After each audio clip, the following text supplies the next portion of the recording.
Welcome to the English Masterclass. Here, we learn English through real stories, and every story teaches you new words and ideas. So listen carefully, practice speaking, and enjoy today's journey. Our story today is about Nike, one of the most famous brands in the world. You see the Nike swoosh logo everywhere, on shoes, shirts, and athletes. But have you ever wondered how it all started? Nike is not just about sports or business. It is the story of two men with a dream who started small, worked hard, and built something that inspired millions. The story begins with a young man named Phil Knight. Phil was born in 1938 in Portland, Oregon, and he loved running. He often joined his school's track team, where running made him feel free, alive, and strong. That passion for running would later change his life. Phil studied business at the University of Oregon while also training as a runner. His coach was Bill Bowerman, a man full of energy and big ideas. Bowerman pushed his athletes to be their best, but he also believed equipment could make a huge difference. Shoes, he thought, could transform performance. Bowerman was not just a coach, he was an experimenter. He cut shoes apart and rebuilt them, always searching for lighter, faster, more comfortable designs. Phil admired Bowerman deeply and saw him as a teacher and partner. Together, they shared a powerful dream to create better shoes for athletes. After college, Phil went to Stanford for his MBA. While studying, he wrote a paper about the global shoe market. He argued that Japan could produce high-quality shoes, just like Germany, but at a much lower cost. This simple business idea stuck in his mind. After graduation, Phil traveled around the world to learn more. One of his most important stops was Japan, where he discovered Onitsuka, a company making tiger running shoes. These shoes were light, affordable, and well-designed. Phil believed they could become popular in America. Phil boldly spoke to the managers at Onitsuka and convinced them to let him import their shoes into the U.S. At the time, Phil had no company, no office, and no real experience. But his passion and confidence won them over. He had taken the first step toward his dream. Back in the U.S., Phil teamed up with his old coach, Bowerman. Together, they started a small company in 1964 called Blue Ribbon Sports. At first, the company was tiny, with no big stores or budgets. Phil sold shoes directly from the trunk of his car at races and meets. While Phil focused on selling, Bowerman focused on designing. He continued to cut and rebuild shoes, always looking for ways to improve them. His mission was to make shoes lighter, faster, and stronger for runners. This combination of selling and experimenting slowly built their reputation. At first, sales were modest, but athletes liked the Japanese tiger shoes they offered. The shoes were cheaper than Adidas and Puma, which were dominating the market. Slowly, runners began to notice Blue Ribbon Sports, and the word spread in athletic communities. But success was not easy. Phil still had to work another job to pay his bills, and the shoe business often felt more like a passion project than a profitable company. Every sale mattered, and keeping the business alive required sacrifice and patience. Then one day, Bowerman had a breakthrough idea. While in the kitchen, he looked at his wife's waffle iron and imagined using its design for a shoe sole. He poured rubber into the iron and created a sole with a grid-like pattern. This new sole gave better grip and lighter weight. The waffle sole design became a turning point for the company. Athletes who tried it immediately felt the difference, and the shoes gained popularity quickly. Blue Ribbon Sports was no longer just importing shoes, it was now creating innovative designs of its own. Phil and Bowerman tested these shoes with real athletes. They listened carefully to feedback, making adjustments and improving every version. Slowly but surely, the shoes became better, and the company earned trust for its quality and creativity. By the late 1960s, sales were rising, and the company had outgrown selling from car trunks. They opened small shops, employed employees, and started building a team. Blue Ribbon Sports was transforming from a hobby into a real business, though money was still a constant challenge. Phil often struggled to keep the company alive financially. Banks were hesitant to lend him money, and he often risked everything he had to stay afloat. Competitors like Adidas and Puma were still strong, and Blue Ribbon had to fight hard for attention. Their advantage was focus. While big brands chased global sports, Blue Ribbon targeted runners first. They built trust at local races, colleges, and with young athletes. Word of mouth spread, and slowly their reputation grew stronger. Bowerman continued experimenting tirelessly, convinced that innovation would set them apart. His designs sometimes failed, but many brought improvements that athletes loved. That spirit of experimentation became the DNA of the young company. But trouble was brewing. Their partnership with Onitsuka, the Japanese supplier, was becoming shaky. There were disagreements about distribution and supply. Phil worried that they couldn't depend on Onitsuka forever. The company's future was at risk. By 1971, it became clear that Blue Ribbon Sports needed independence. They couldn't survive by relying only on imported shoes. If they wanted to grow, they had to build their own brand, design their own shoes, and step into the world with a new identity. That moment of change was coming. Out of struggle and risk, the company would soon be reborn under a new name, a name that would one day inspire millions: Nike. By 1971, the partnership with Onitsuka finally broke and Blue Ribbon Sports lost its main supplier. It was a painful and risky moment because the entire business depended on those Japanese shoes. But instead of giving up, Phil Knight and his team saw this as an opportunity. They decided to build their own shoes and create their own brand. The team brainstormed names for the new company. Some suggestions were Dimension 6 and Falcon, but none of them felt powerful enough. They wanted something short, memorable, and full of meaning. Then an employee named Jeff Johnson had a dream, and in it appeared the word Nike, the Greek goddess of victory. At first, Phil Knight was not very excited about the name. He said, "I don't love it, but maybe it will grow on me." Over time, he realized it was perfect. Nike represented victory, speed, and strength, all the things they wanted their shoes to symbolize. With that, the new brand was born. Now they needed a logo to go with the name. Phil asked a young design student named Carolyn Davidson to help him. She created a simple curved checkmark shape that suggested movement and energy.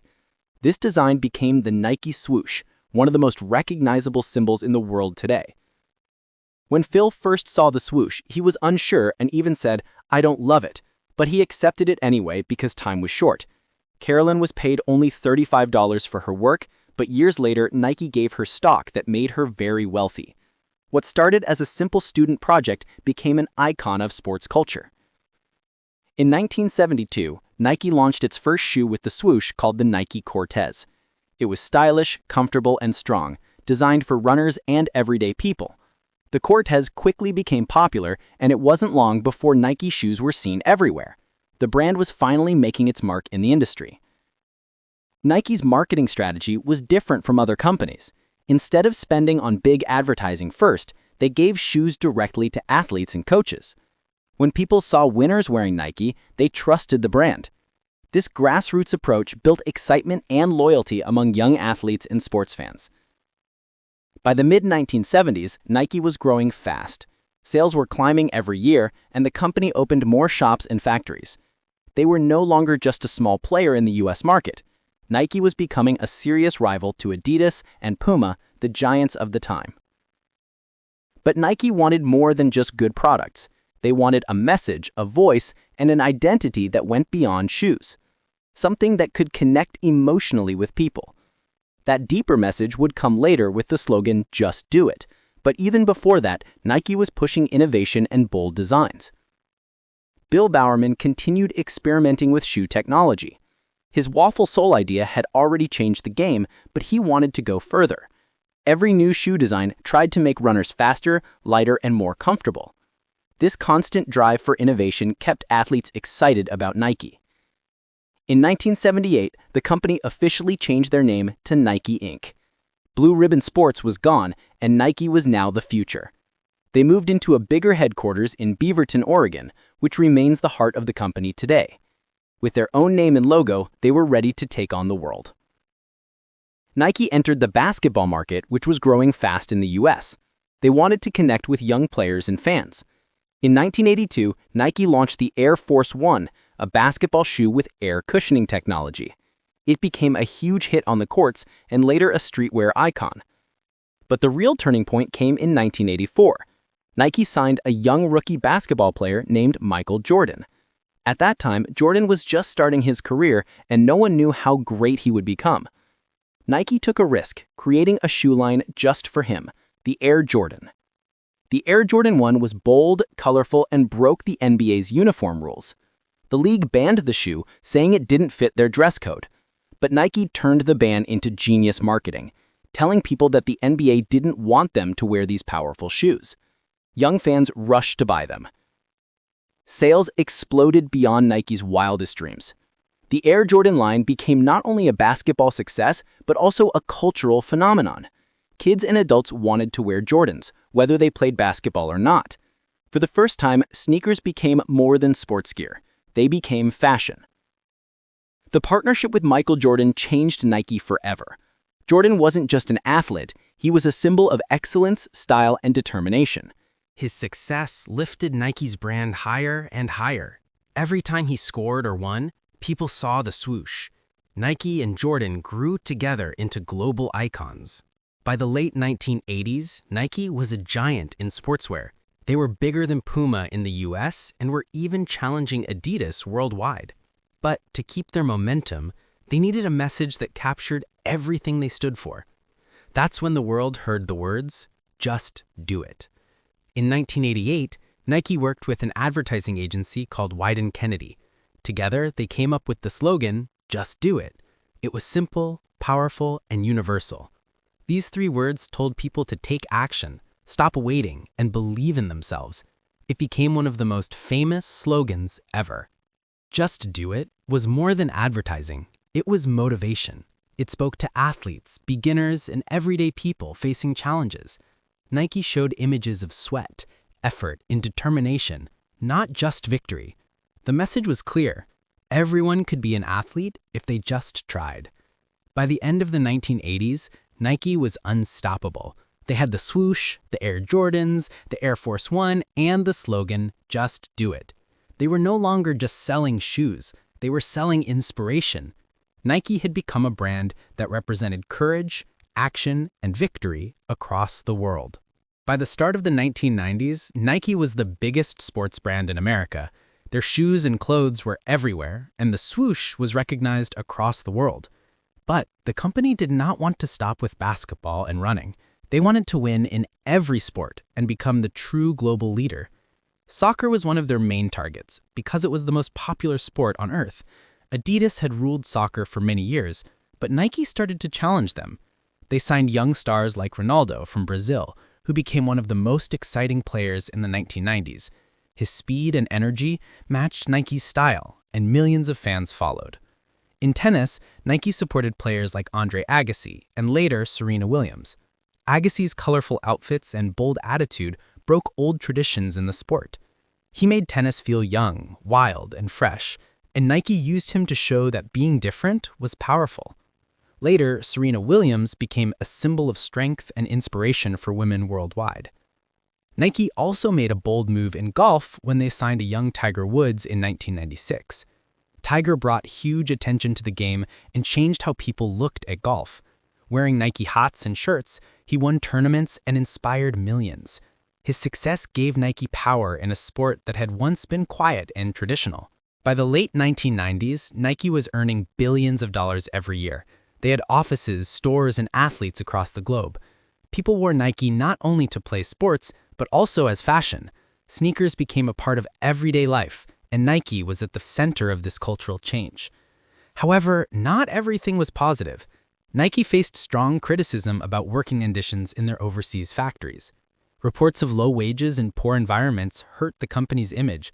Protesters accused Nike of using sweatshops, and the brand had to act quickly.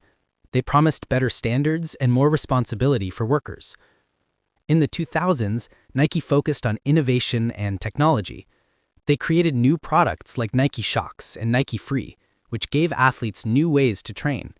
Later, they introduced Flyknit, a lightweight shoe made with less waste. Nike started to show that it cared about both performance and the environment. The company also grew into digital products. They launched Nike Plus in partnership with Apple, allowing runners to track their workouts. This showed that Nike was not only about shoes, but also about lifestyle and technology. The brand continued to connect with young people through new trends and tools. Nike stayed strong in basketball with stars like Kobe Bryant and LeBron James. Both players became faces of the brand and inspired fans around the world. The Air Jordan line also continued to grow, with new releases every year. What started with Michael Jordan in the 1980s had now become a cultural empire. In the 2010s, Nike became even more involved in social and cultural movements. They supported athletes who spoke out on issues beyond sports. One example was Colin Kaepernick, the American football player who protested for social justice. Nike's campaign with him sparked debate, but it also showed that the brand was bold and willing to take risks. Today, Nike is worth tens of billions of dollars and sells products in almost every country. The swoosh is one of the most famous logos in history, and Just Do It is still one of the most powerful slogans ever created. From running shoes in the back of a car to global domination, Nike's journey is a story of belief and action. The legacy of Nike is not just about shoes or clothes. It is about the message that anyone can be an athlete. It is about the courage to dream big, to push limits, and to inspire the world. Nike's story proves that with hard work, creativity, and determination, you can truly just do it.